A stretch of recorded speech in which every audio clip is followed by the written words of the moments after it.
L'œuvre est un livre publié en 1885 par Émile Zola. Je vais maintenant vous présenter les personnages que nous avons décidé d'utiliser.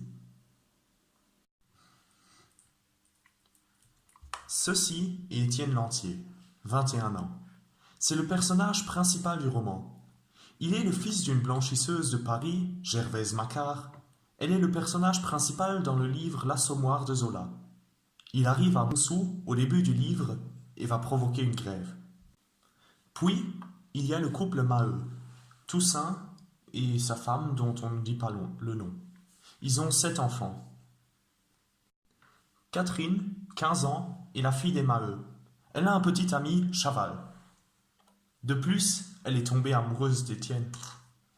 Puis, il y a encore Vincent Maheu, encore appelé Bonnemort. Il a 58 ans et travaille dans la mine. Il est le père de Toussaint Maheu. Rasseneur est un ancien mineur, renvoyé à cause de ses idées socialistes.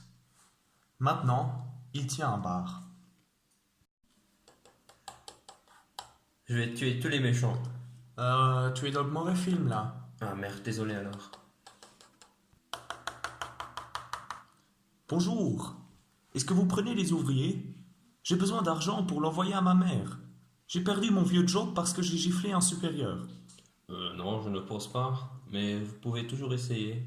Vous savez, cela fait des années que je travaille ici. Bonjour, Étienne. Bonjour, Chava. Oui, comment tu t'appelles? Chava.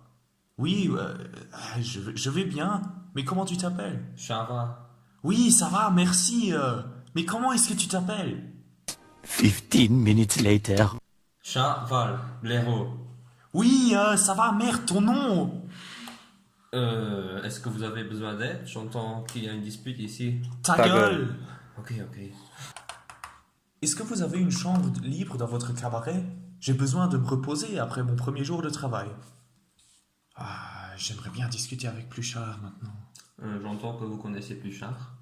Oh oui, c'est mon mentor. Ah, je suis un fanboy de son travail. Tiens, je vais te donner une chambre.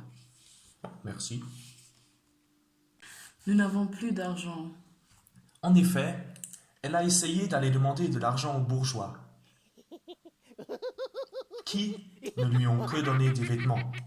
Après, elle a reçu la nourriture d'un commerçant, mais elle doit lui envoyer Catherine pour certains services. Ceci n'inclut bien sûr pas faire la vaisselle ou passer l'aspirateur. Maintenant, Étienne s'est habitué au travail de la mine. Le soir, il discute politique avec Rasseneur et un russe, Souvarine. De plus, il lit beaucoup de livres pour s'instruire.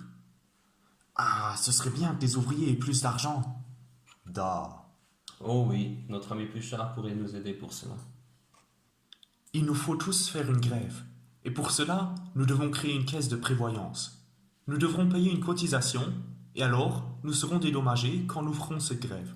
Oui, t'as raison. Je ne pense pas que ce soit une bonne idée. Nous ressortirons tous affaiblis. Il vaut mieux retourner au travail. Ils nous ont encore baissé le salaire. On n'avait déjà pas assez d'argent.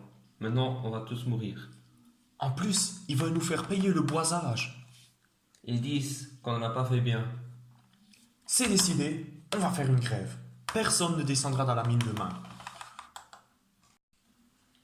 Tu es trop proche de cet Étienne depuis qu'il vit chez nous. Tu es avec moi maintenant. Effectivement, plus personne n'est allé dans la mine le lendemain. Les mineurs ont envoyé une délégation voir la bourgeoisie. Nous voulons plus d'argent. Il faut nous payer pour faire un beau boulot. Mais on ne vint pas sur un accord. De plus, Étienne devient de plus en plus populaire chez les mineurs, car il est le plus engagé. Étienne se trouve sur une colline et parle à 3000 mineurs venus de partout. Mais, par manque de place, nous ne les représentons pas tous. Au fur et à mesure de son discours, il devient de plus en plus enthousiaste. Nous devons nous battre ensemble. Donc, nous devons faire arrêter le travail dans les mines qui fonctionnent. Non, nous ne devons pas faire ça. Ta gueule, façonneur. Les ouvriers vont donc vers cette mine et ils détruisent tout. Vous avez failli nous tuer. Nous, on travaille encore ici. Et vous, cassez l'ascenseur. C'est égal, vous nous aviez promis de ne pas aller travailler. Maintenant, on va déduire les autres mines. Après, nous irons chez les bourgeois et nous verrons ce qu'ils feront. Après cela, les mineurs détruisent la maison du directeur de leur mine et tuent le commerçant mentionné auparavant. Maintenant, les mineurs vont devoir se battre contre le froid, en plus de la faim. La compagnie fait venir des travailleurs étrangers, mais les mineurs ne sont pas enchantés. À mort les étrangers, nous ne voulons pas de vous chez nous. Les mineurs se battent contre les soldats. 25 sont blessés et 14 tués, dont Maheu. Maintenant, la compagnie a fait repartir les ouvriers étrangers. Elle promet que la situation des miniers s'améliorera. Tout est de la faute d'Étienne. C'est lui qui nous a fait faire la grève. La grève est finie, mais les mineurs n'ont rien gagné. Ah, ce Souvarine, je ne comprends pas pourquoi il voulait m'empêcher de retourner à la mine.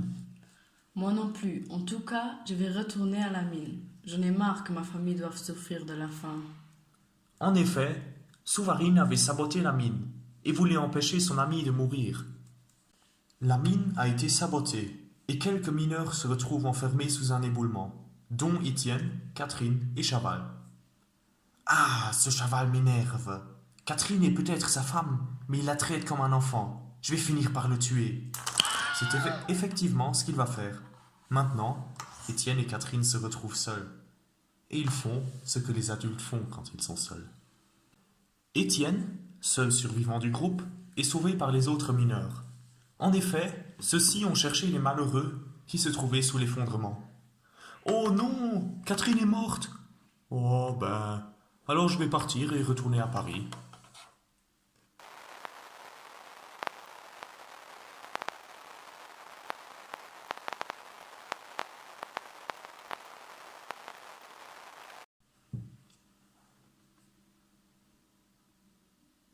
Drazwi.